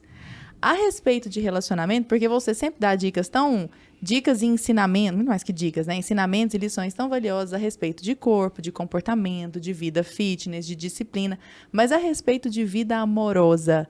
E não é para falar que vocês já têm filhos, então, assim, já passou pela fase difícil, ou pelo menos que é tida como difícil, da gravidez, do puerpério, etc e tal. O que você diria para as pessoas que estão num relacionamento de alguma forma conturbado, ou de alguma forma um pouco mais esfriado, para que essa paixão exista e perdure durante tanto tempo? Que o amor só dá trabalho se você tentar escondê-lo. Lara, porque você fica brava com seu marido. Arthur, porque você fica brava com sua mulher. Você ama seu marido, você ama sua mulher. E algo acontece que te traz uma frustração. Se você tentar esconder essa frustração, o que vai acontecer? Você vai perder a admiração por essa pessoa. E ela nem vai saber. Né? Se você perder a admiração por essa pessoa, em algum momento você vai perder o respeito. E a culpa é sua, porque era você que tinha que ter chegado lá e falado o que está acontecendo.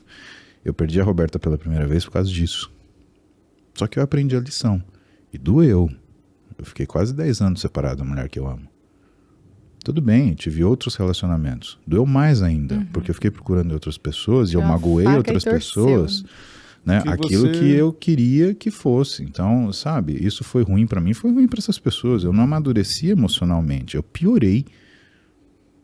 Né? E machuquei gente no processo. Isso é horrível, eu carrego essa...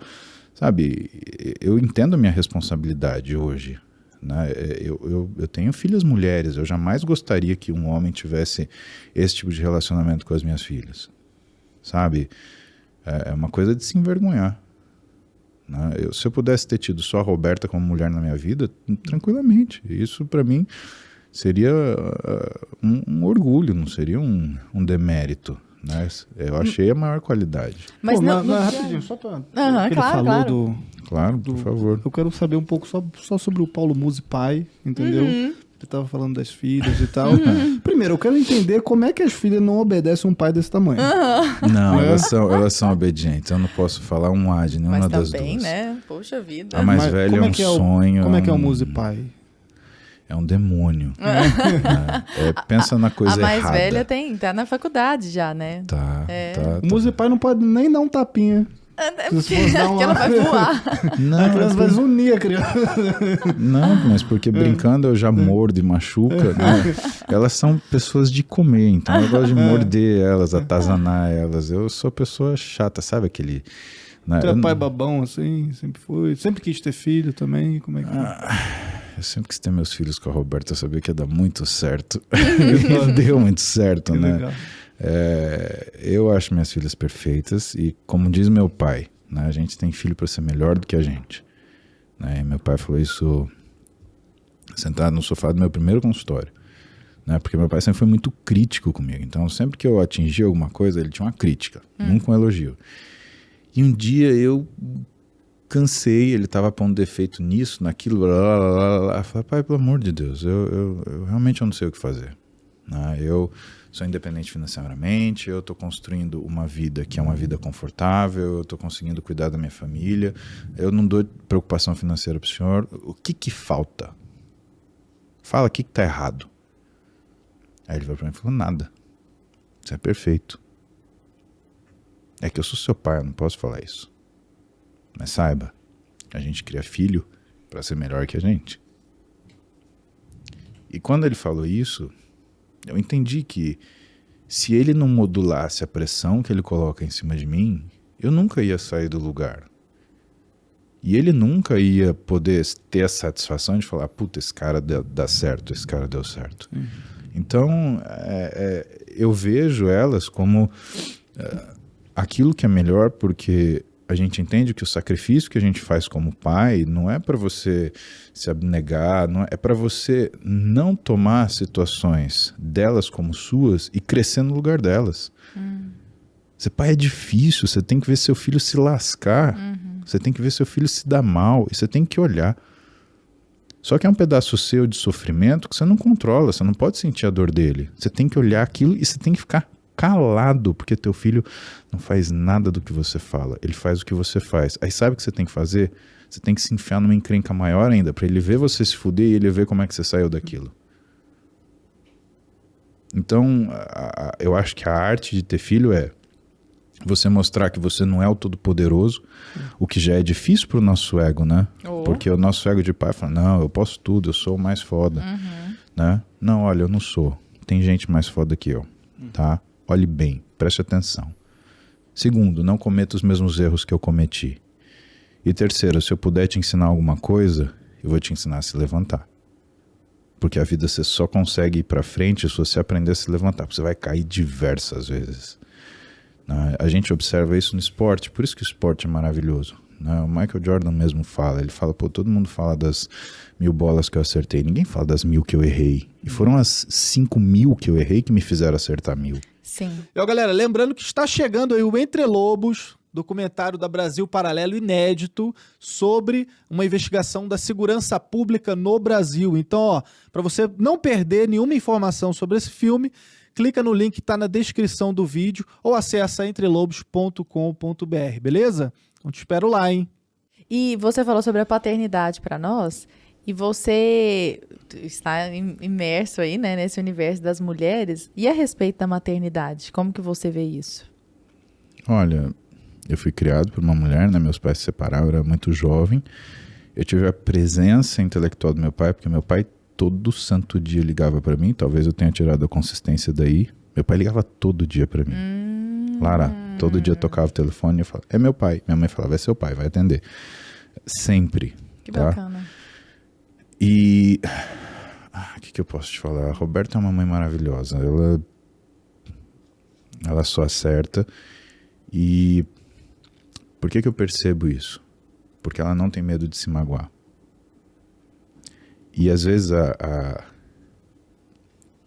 a medida da mãe é aquela que não se coloca em situações de conforto frente ao desconforto dos filhos.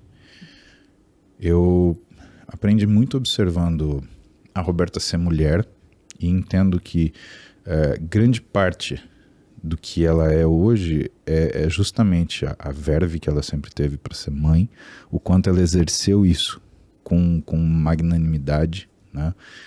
E o quanto ela sofreu por conta disso. Porque, veja, o filho ele não é uma escolha. O filho ele é uma ação. Você não pergunta se você vai botar se na frente de um trem por causa dele. Você faz. E eu observei a Roberta fazer isso sistematicamente. Né? Eu acredito que o meu jeito de ser pai tem muito a ver com aquilo que eu aprendi vendo ela ser mãe. Que lindo, né? isso. Mas eu acho que a maternidade ela te ensina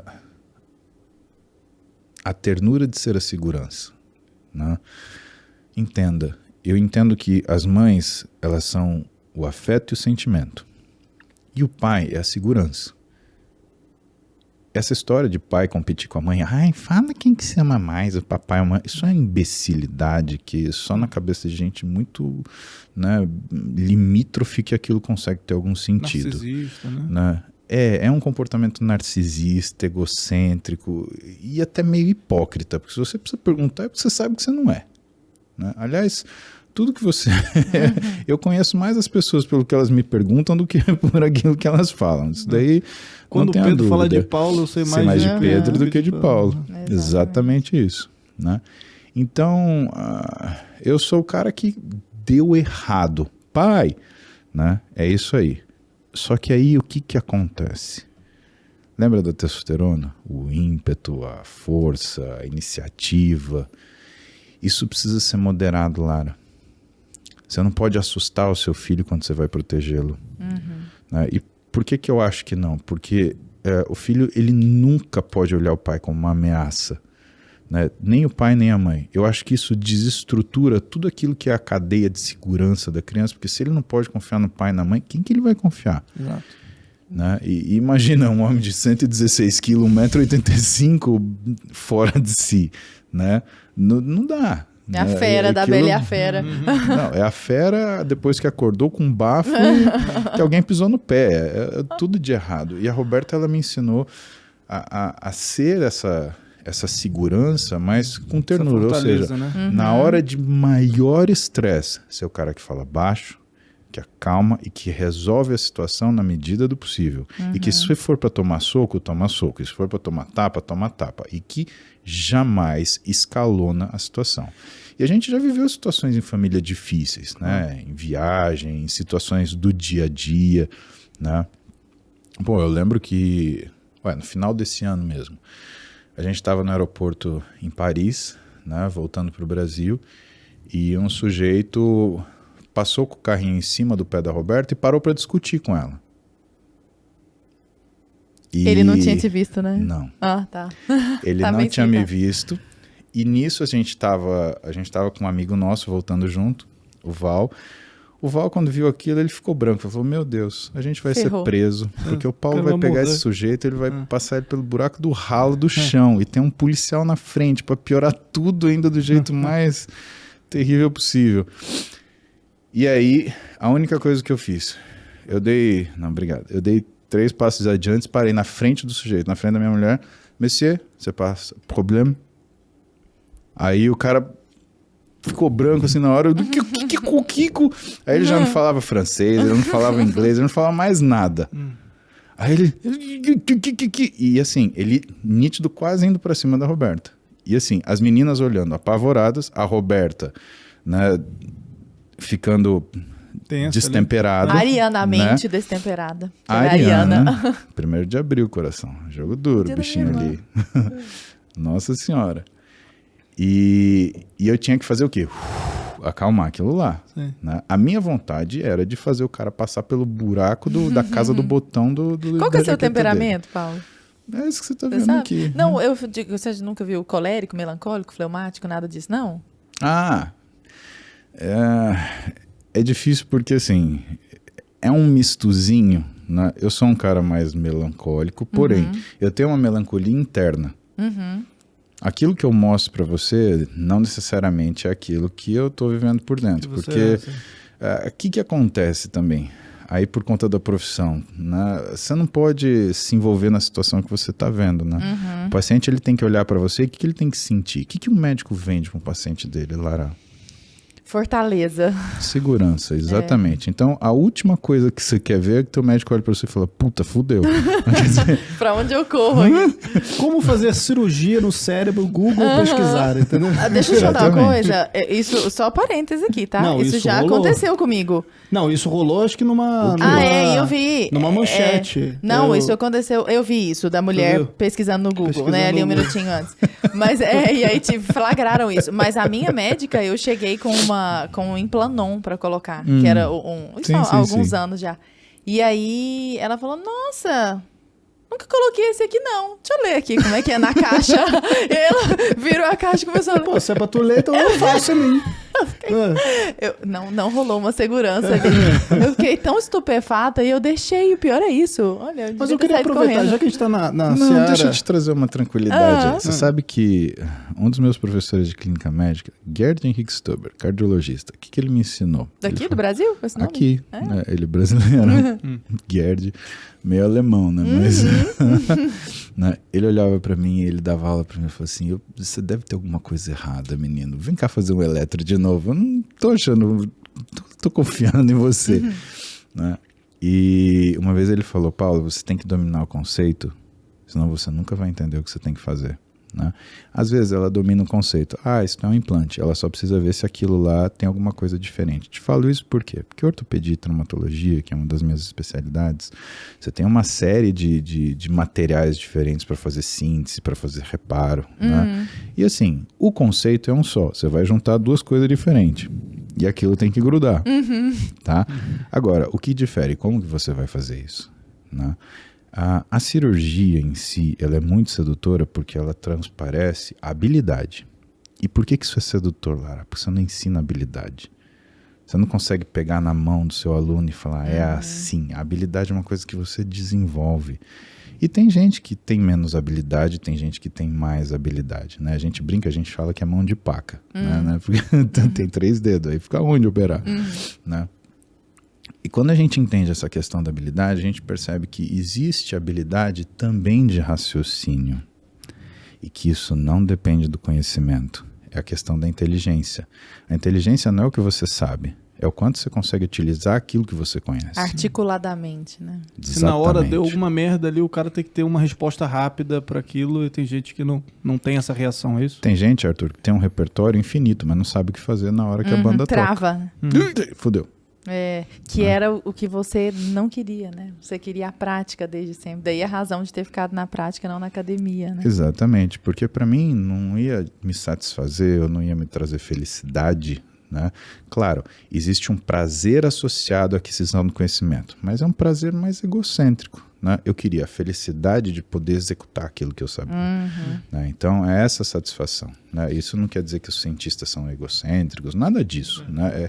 É como eu achava a diferença entre felicidade e prazer. Para mim a vida ela é dividida entre essas duas coisas. Para mim as decisões elas são mais fáceis porque eu coloco sempre nessa esfera, né? O que vai me trazer prazer? O que vai me trazer felicidade, né? E eu opto consistentemente para aquilo que vai me trazer felicidade. É por isso que eu esperei 10 anos pela minha mulher, é por isso que eu fiz uma faculdade que eu fui me formar com 35, né? Eis alguém obstinado, né? No teu consultório, o que mais chega assim, para você? Já que a gente está falando agora da parte profissional, qual que é o principal problema que você enfrenta 80% hoje do meu fluxo de atendimento, ele vem de complicações.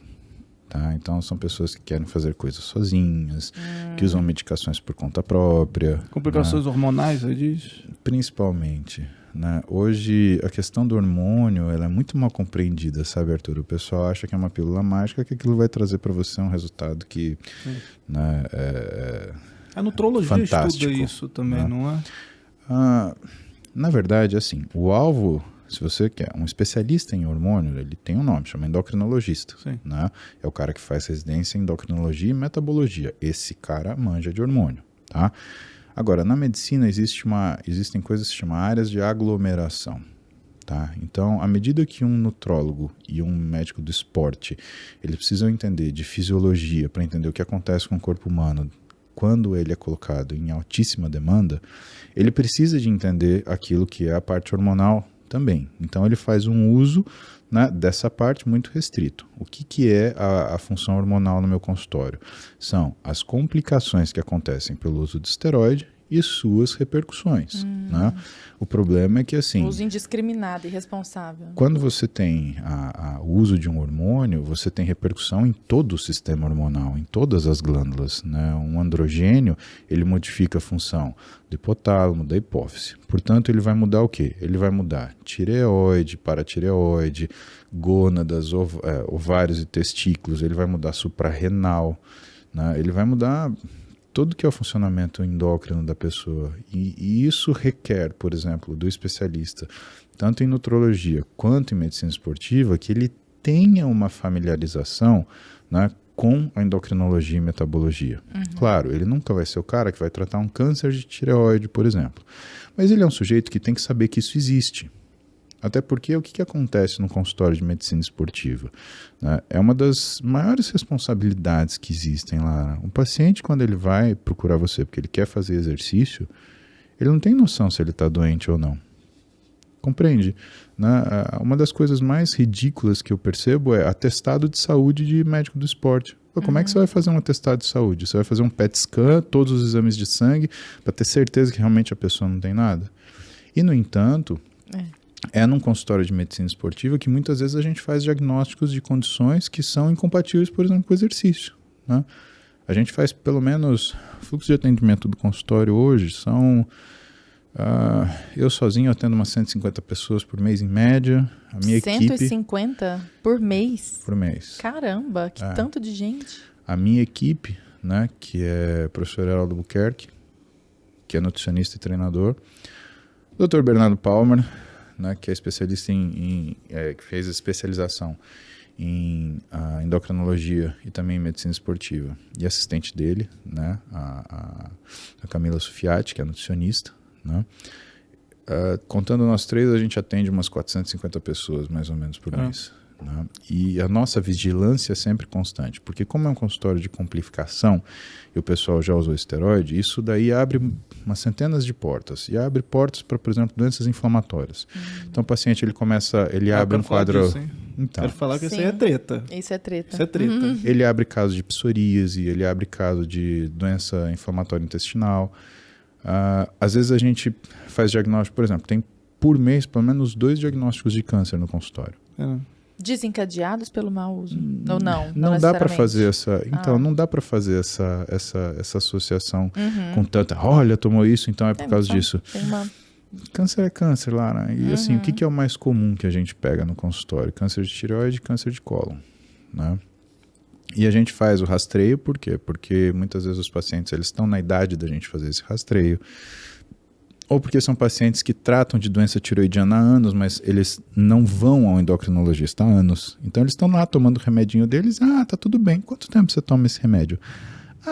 Aí a pessoa de repente descobre que ela toma desde os 20, só que ela está com 45. Quando foi a última vez que você fez ultrassom da sua tireoide, querida? 1972. Tá bom. Vamos voltar tudo, vamos fazer de novo. Isso faz parte do que é o médico do esporte, né? Você tria a pessoa para doenças, mas por quê? Né? E por que isso é tão importante no exercício? Porque o exercício ele te leva no seu máximo de capacidade de realização física. Quando isso acontece, Lara, você tem uma situação de sensibilização. Ou seja, coisas que eram muito sutis, elas tendem a aflorar. Um paciente, por exemplo, com um hipotireoidismo subclínico, né, ou seja, uma alteração de TSH, né, que é o hormônio que faz a tireoide produzir os hormônios tireoidianos. Tá? Vamos falar um hipotireoidismo subclínico leve. Então ele tem um TSH que vai até 10. O normal, né, é até 4,15. Né? O ideal, se você falar para uma pessoa vai até 65 anos... Né, entre 2 e 2,5. Acima dos 65 anos, acima de 3,5. Tá? Esse hormônio. Então, se você tem uma pessoa, né, que apresenta um hipotireoidismo subclínico, se ela é sedentária, ela passa anos sem demonstrar um sintoma. Se ela faz exercício, em uma semana ela está modificando, ela está notando alguma modificação. Ou ela muda padrão de sono, ou ela muda hábito alimentar, ela começa a ter sugar craving, ela começa a ter necessidade de comer açúcar. Ou ela começa a ter aumento da percepção de esforço, diminuição do limiar de fadiga, déficit de recuperação, alteração da variabilidade cardíaca. Então você tem uma série de sintomas que são muito acessíveis quando você tem a pessoa fazendo exercício. Por quê? Porque ele é um fator sensibilizador. São então, desencadeados por conta disso. Então a medicina esportiva, não desencadeados, mas eles são provocados. Sim. Talvez revelados, né? O exercício ele é um fator estressor, né? Então ele demonstra isso pra gente. Então o sujeito que vai fazer medicina esportiva, ele vai entender de uma coisa que a gente chama de estados fisiológicos alterados. Ele tem que ser um excelente clínico, porque ele não pode deixar passar isso, né? E por que isso é engraçado na minha vida? Porque eu sou um ortopedista de formação primária, né? E que isso é outra história... Seu negócio é furadeira ali, né? Parafuso, pregar a pessoa, né? Marceneiro de gente, que nem diria a Roberta. E né? você fala muito dessa questão do esporte, né? E eu fico imaginando também, hoje em dia a gente tem um movimento também, né? Só para entrar numa parte um pouco mais polêmica, né?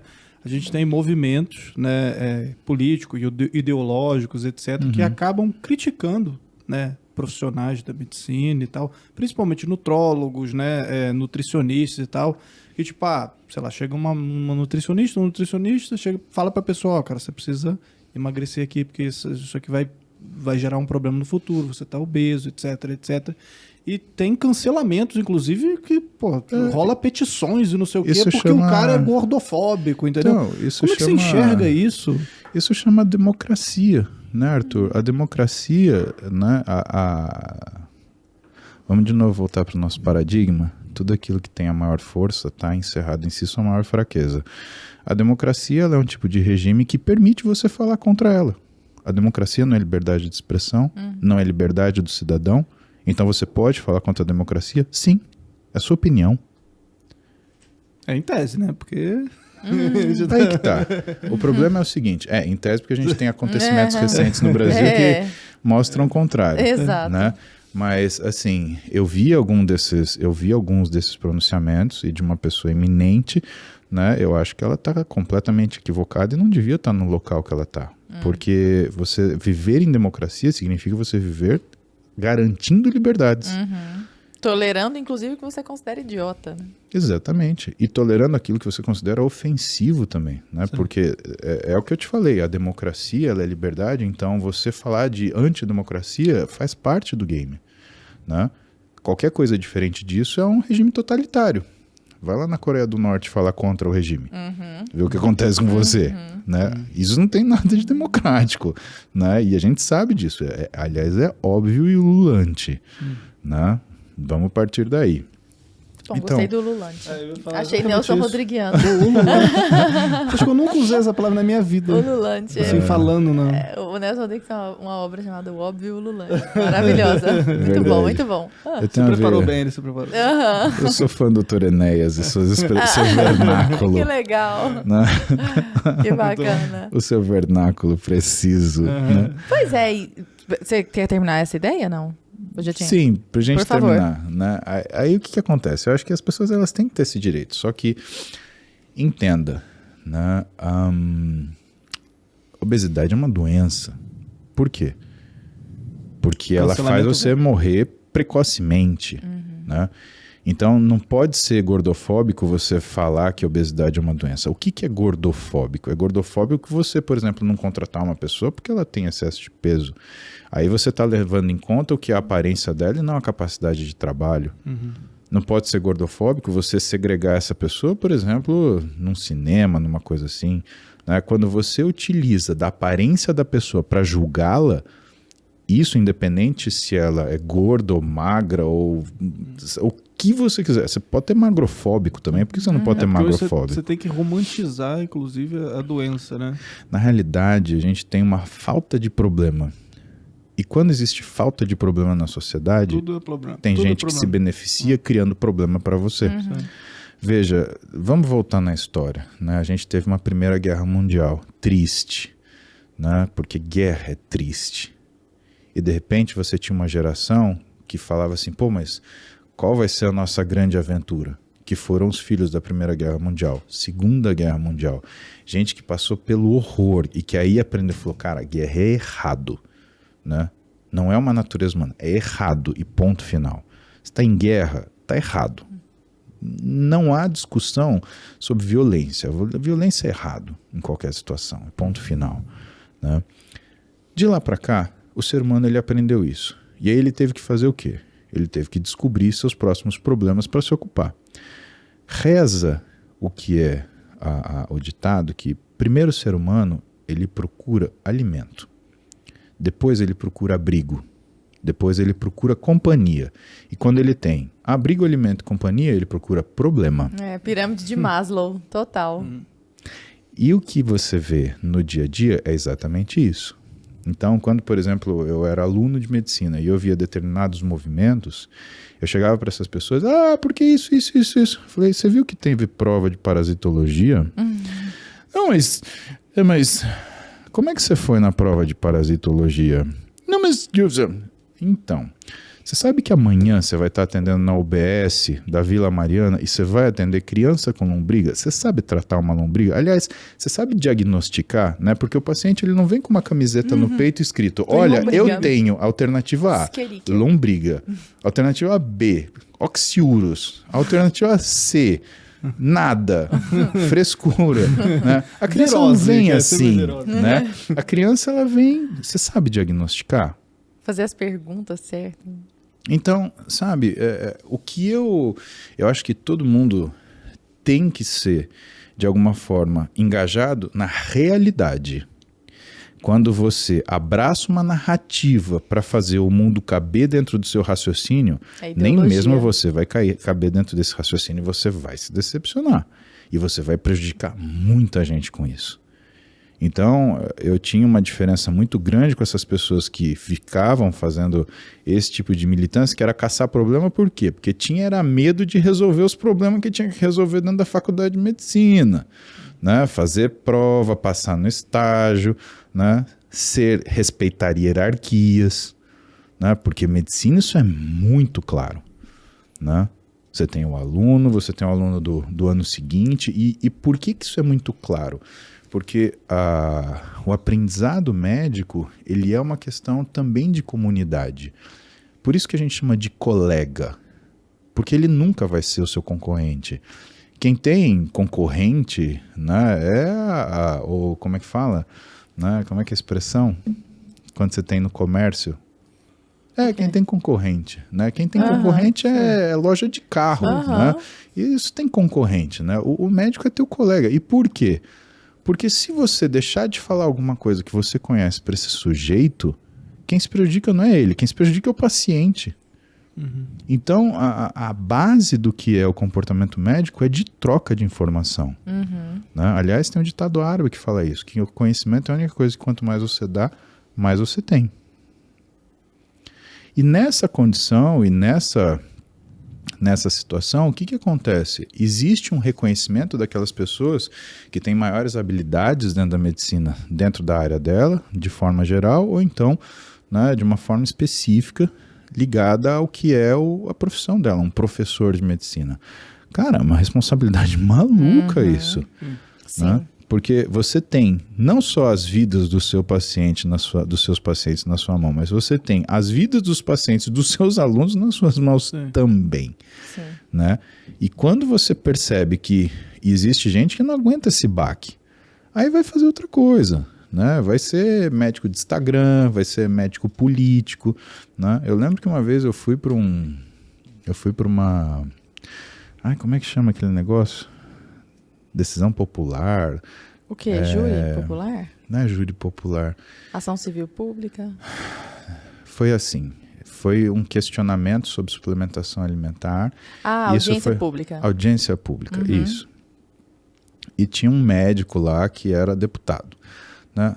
Um sujeito, olha, do pior comportamento possível. E ele fez um comentário ridículo, tentou me agredir, né? E aí depois, agrediu e saiu. Foi isso. Lacrei. Exatamente. Arrasei. Foi bem isso. Né? Um cara do Rio Grande do Sul, inclusive. Né? Medíocre. Né? E aí na saída dele, como são todos os lacradores. Não, exatamente. Mas de um espírito pobre, uma pessoa pobre. Se olhava pra cara dele, você via que, sabe, não tinha nada ali. E de médico já tinha ido embora. Né? E aí a gente saiu assim pela porta por um acaso e, meu pai estava nessa audiência pública comigo. Ele estava assistindo, porque meu pai se preocupa. Meu pai trabalhou na política há muitos anos, né? Ele ocupou cargos de confiança, né? E ele tem muita preocupação, porque ele via o quanto isso desgastava as pessoas que tinham a intenção de fazer alguma coisa boa, né? E aí eu senti, porque eu olhei para o meu pai e eu vi que meu pai se preocupou. Porque meu pai deve ter pensado, agora o Paulinho vai responder, vai arrebentar com tudo, vai sair preso daqui. Mas eu As pessoas peguei... sempre esperam isso de você, né, Paulo? É impressionante. Que absurdo, por que será? Você sabe que eu vivi eu só saí eu só saí pra passear quando eu comecei a namorar a Roberta de novo. Né? Eu vou te contar essa história depois que eu terminar essa. Mas aí a gente saiu do lugar assim, e o cara, esse cretino... Né? Você me desculpa, mas é um cretino no sentido da palavra mesmo. Ele é um cretino. Né? Ele saiu da sala e falou assim, entendeu? Eu falei assim, entendi. Você não é médico, você não é político, você não é nada. Porque médico bom tá fazendo medicina. Você tá aqui dando showzinho. E aí ele ficou naquela situação assim, e agora? O que eu faço? Eu olhei pra cara dele e ri. Né? Por quê? Porque o que mais machuca uma pessoa que um sorriso numa hora de tensão? Você ridicularizar. Né? Exatamente. E ele... Cara, foi a mesma coisa que fazer uma colonoscopia nele sem anestesia. Né? E foi a minha paga. Médicos e suas metáforas. É terrível. Piada de médico. Eu saí 2 vezes em São Paulo para passear. Né? Aí eu descobri que existe uma coisa chamada álcool. E que toda vez que o pessoal bebe, se altera. E quando a pessoa bebe e exagera muito, ela fica rica e corajosa. Então ela sai pagando bebida para todo mundo. E a segunda coisa, ela quer arrumar uma briga. E com quem que ela quer arrumar uma briga, Arthur? Com o maior cara da balada. Com certeza. Ele fica maluco. E por um azar legal que ele olha tremendo... pra mim como se eu... Não, Eu vou arrumar briga com o maior cara da balada. Você é rico, corajoso e bêbado. Não, você é bêbado, Vou você até fica parar- automaticamente rico e Vou até corajoso. parar de beber isso aqui, porque qual que é o maior cara da mesa? Não é você, Lara Brenner. E Eu não quero arrumar briga com ninguém, eu quero chegar na minha casa, entendeu? Lindo, Pô, eu quero fino. dormir tranquilinho hoje. E eu não Entendeu? quero apanhar hoje também, pronto. E assim, aí, eu saí arrumou a 2 confusão. vezes e o pessoal vinha pra cima de mim. E não, qual é o problema? O mentira! quê? O pessoal me perseguia. E eu fugia por quê? Mas Porque, que balada Lara, era essa? Era o quê? Era, não, era foram 2 boate? bares que... Não, foi 2 Bar. bares que... Pô, ele foi numa roda punk, Que na entendeu? época- No meio da Cracolândia. Não, tô o pior é entendendo. que nem isso, cara. Foi bar, né? E aquele bafafá. Gente, e, porra, mas eu não tô acreditando que a pessoa bêbada vai querer arrumar uma briga com você. não faz ideia. Mas é isso que é o álcool. Você não pode acreditar que uma pessoa sã, né? Porque ela vai falar assim, cara, esse cara verdade. pode ser muito ruim de briga, mas se ele acertar um tapa em mim, vai doer pra caramba. Né? E coisa que eu nunca faria. E não faria por 2 coisas. Não é a minha... Vibe. Não é a minha vibe. Tua E índole. segunda coisa, se eu fizer isso, eu sou o culpado. É. Ah, tá vendo o grandão covarde? Aham, eu Quer sou dizer- o são da relação ali, né? É pedir pra se fuder. E assim, eu saí correndo. Você saiu Sempre. correndo da briga. O que é lógico, mas não tem problema. Eu não tenho. Você sabe que uma das primeiras resoluções da minha vida foi assim: eu vou ser feliz. Peguei, me enfiei o ego debaixo do sapato e fui viver minha vida. Foi a melhor coisa que eu fiz. Eu não tenho um arrependimento. Cara, assim, eu preciso perguntar isso pra ele. Me deixa. Eu sei que eu tô Você perguntando. joga, Arthur, você Tô joga. perguntando atrás do outro, você Pergunta, tem coisa Arthur. pra perguntar? Eu aí? tenho Você coisa, quer- mas não tem problema. Cara, você mesmo fala que não existe ex-fisiculturista, né? Não tem. A Porque, pessoa. tipo, eu ia te perguntar, tu já foi fisiculturista, mas você continua sendo... Se você vai para uma academia fazer musculação e não tem um esporte que seja o objetivo disso, e o seu objetivo se encerra na sua execução, se o seu objetivo é treinar, você é um fisiculturista, ponto final. Né? E o quanto você se cobra? Isso é uma cobrança diária, você se cobra na forma de você se alimentar, na forma de você se comportar. Né? E eu acho que tem que ter toda essa conversa, Arthur, porque o que é o problema? Hoje eu tenho um consultório, o meu objetivo era pegar gente que não sabia nada, mas que gostava daquilo e trazer para essas pessoas a experiência que eu tive no fisiculturista. O que eu tive no fisiculturismo de experiência? Né? O que foi para mim? O que significa para mim ser forte? Nada. O que significa é o que eu precisei fazer para me tornar assim. Eu precisei ter a constância, eu precisei ter a frequência, eu precisei ter a resiliência. Quando eu apliquei para aquilo que eu precisava fazer, para ter um bíceps maior, para estudar, eu passei na faculdade. Lara, meu pai falou isso para mim. Quando eu não passei na faculdade pela primeira vez, ele olhou para mim e ele falou assim, sabe o que você precisa fazer? Sabe o que você faz para ter o seu músculo? Você tem que fazer para você conseguir passar nessa prova. E aquilo foi um estalo. E aí eu comecei a fazer, eu treino todo dia, então eu vou estudar tudo todo dia. E eu fiz uma programação que era assim, eu sentava minha bunda na cadeira, chegando do cursinho, eu só tirava quando eu acabava. E aquilo que eu fazia todo dia de treino para o meu físico, eu comecei a fazer também para o meu cérebro. Só que tudo que você faz repetidamente Constantemente. vira excelência. Um hábito. Então não é um ato. Então não é aquele treino que o cara fez pesado, é o todo dia. Uma decisão, é o poder da vontade também, né? E é você achar conforto no desconforto. É desconfortável treinar. Arthur, Eu imagino. eu sinto dor, cara. Sim.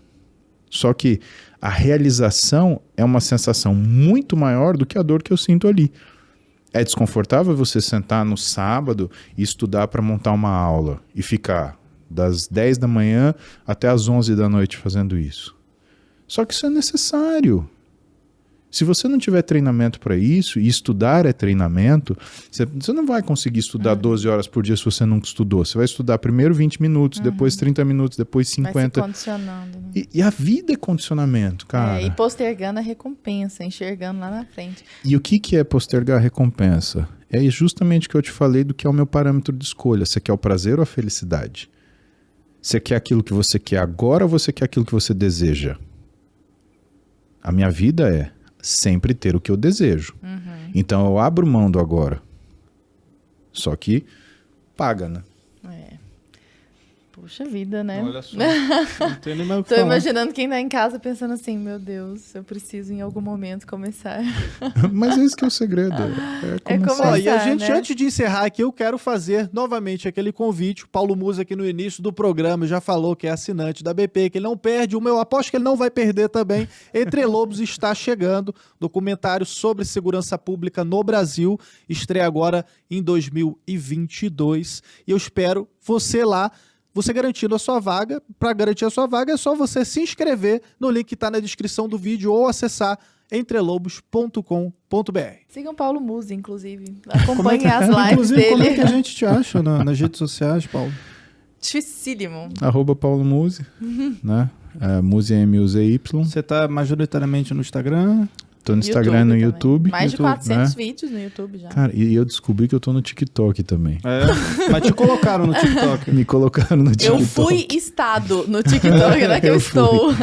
Eu fui enfiado no TikTok a revelia, né? E quem descobriu foi minhas filhas. Eu falei, pai, você tá passando pros meus amigos. Eu falei, Olha oi? só. Oi. Que história é essa? E pra quem tava esperando que eu ia ter uma queda de braço com o Paulo Musi, era brincadeira, né? Porque no início eu comecei cheio demais, eu falei, Paulo Musi vai vir no meu Pô, programa. você arregou. Você tá Entendeu? usando isso de estratégia. Você usou só pra manter o pessoal Só pra aqui. manter a galera na live. E aí, se vocês estão aqui até agora, aproveita pra curtir e pra compartilhar com a galera, né? Porque a queda de braço mesmo, vocês Não vai ver. rolar, né? Não vai Então, rolar. vou te Mas contar um podia rolar. segredo. Rola a queda de braço. Eu nunca aceitaria queda de braço. Sabe por quê? Porque sempre se machuca. E quem se machuca é o mais forte. Sabe por quê? Te explico. É fácil para você travar o braço na rotação. Você está fazendo uma rotação, certo? Sim. Você trava o meu braço com facilidade. Só que imagina, o meu tamanho de ombro empurrando meu braço para fazer uma rotação interna e você segurando aqui. Sabe o que eu faço? Eu quebro meu braço. Eu já atendi fratura de húmero por queda de braço. Sério? O quê? A dar com pau. E faz uma fratura terrível, que chama fratura de Raunstein-Lewis, que ela encavala de um jeito que o nervo radial ele entra no meio. E aí o que acontece? Você perde o movimento da mão, sua mão fica caída. Caramba. É infernal. Eu morro de medo de queda de braço. Eu não dei tiro uma queda de braço. zoeira e eu saí com um aprendizado. Nunca brinque de queda de braço na sua vida. Isso é pros caras que fazem arm wrestling, os caras que são técnicos nisso, eles sabem fazer isso. Cara, de verdade, nunca brinque disso. É um perigo tenebroso. Agora só pedra, papel, tesoura. Paulo, sabe o que eu acho legal em você? Fazendo um elogio público. Você consegue transformar todas essas suas experiências eminentemente físicas em experiências filosóficas. Só que você consegue traduzir isso em palavras para divulgar para os outros.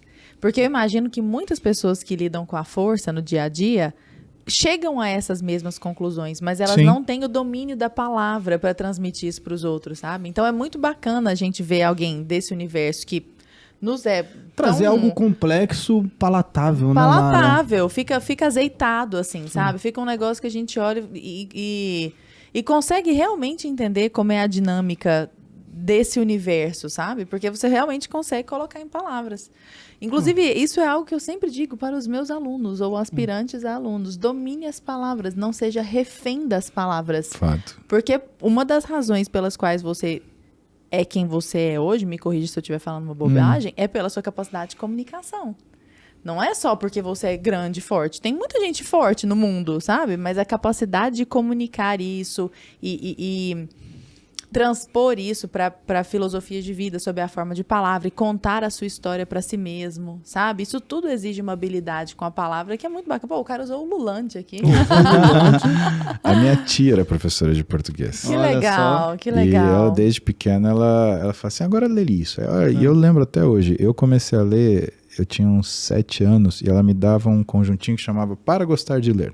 Ah, pô, demais. Essa coleção é super famosa. Que eram crônicas, eu tenho até hoje, né? E Que agora legal. eu dou para minhas filhas ler, né? A Duda já leu, a Clara, ela tem um gosto meio específico dela, o jeitinho dela, mas ela vai devagarinho. Agora, quem ia conversar isso que ia corroborar com a tua tese é justamente a Roberta. Ela fala, eu me apaixonei por você por causa da sua escrita. Olha só. E por Daria quê? um próximo programa. Daria. Roberta que veio aqui. Roberta Carbonari, esperamos você aqui na Esperamos. próxima, então. Paulo, foi incrível. Assim, eu queria agradecer demais. Imagina, Assim, foi eu uma e a Mara, que é o satisfação. Brasil Paralelo. Muito bacana. obrigado. Foi Sensacional, né, Lara? Seja sempre bem-vinda, as portas são sempre abertas. Eu fico muito feliz, como eu te falei, eu sou fã de todo o trabalho que o Brasil Paralelo faz, para mim é um prazer imenso estar aqui, né? E eu tenho certeza que a entrevista da Roberta vai ser muito mais legal agora.